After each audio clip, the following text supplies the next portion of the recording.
Let's look at this comment somebody left under my video where I talked about the narrative tense had. It's not literally he had said, it's he has said.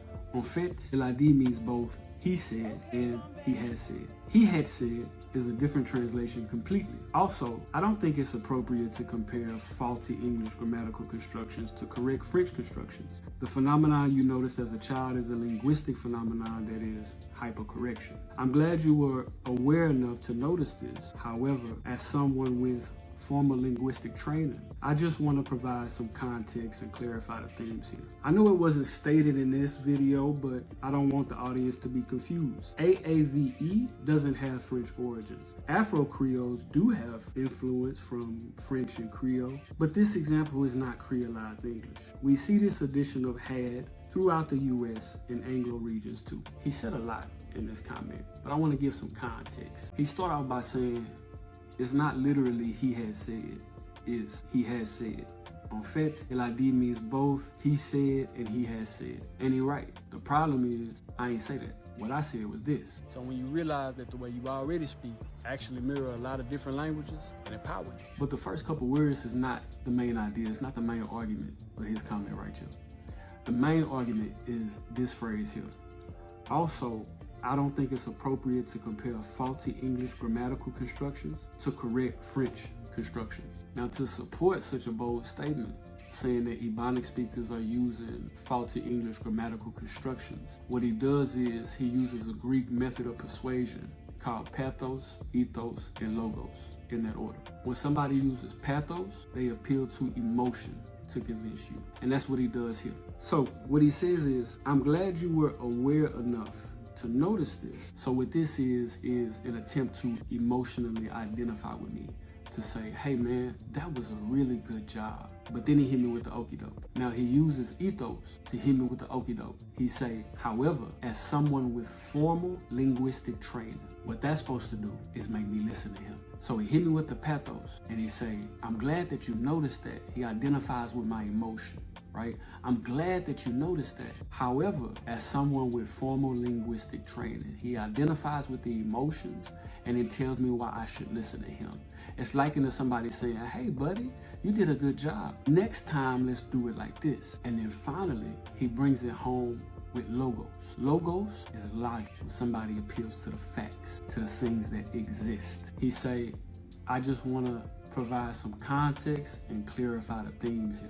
Now, up to this point, what he has said is, I'm glad that you noticed this as a child, but as somebody that's more qualified than you, I need to help you understand this better.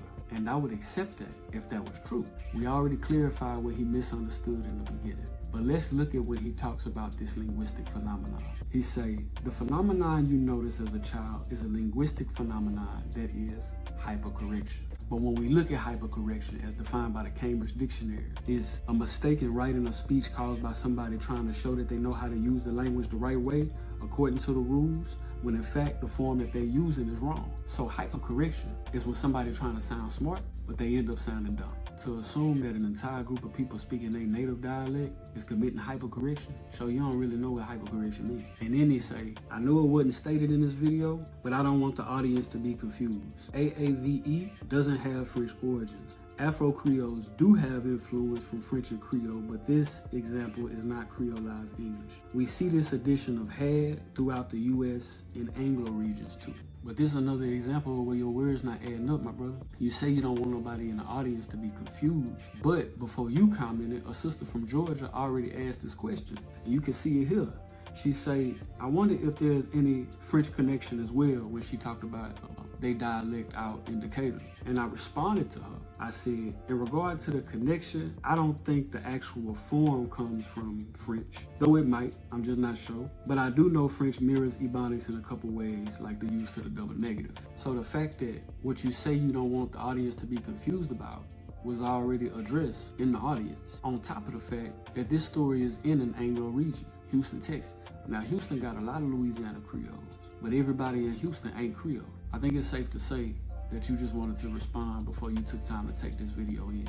And by doing that, you affirm the old African proverb to be true. He who speaks before he fully hears a matter, it is folly and shame to him. Now, in regard to your main argument, where you call Ebonics faulty grammatical sentence constructions, let's look at what some other formally trained linguists got to say about that. Y'all be easy. Second, that process combined with stereotypes just kind of erase that Black English exists. If you think I just talk lazy or have bad grammar, then you won't be attuned to the difference in meaning when I say, he don't be over there. You might think a sentence like, he ain't working there today, but he be working there, is contradictory gibberish. You might not recognize that Oscar Gamble's famous quote, they don't think it be that way, but it do, is both grammatically correct for that dialect and perfectly clear. But there's nothing that makes a dialect incorrect if your intention is to speak that dialect. While speaking a dialect at a job interview might be incorrect in that context, speaking it with your friends is not. So Standard English is clearly an important tool, but AAVE is not inferior to it, it's simply different from Standard English, just as all dialects are.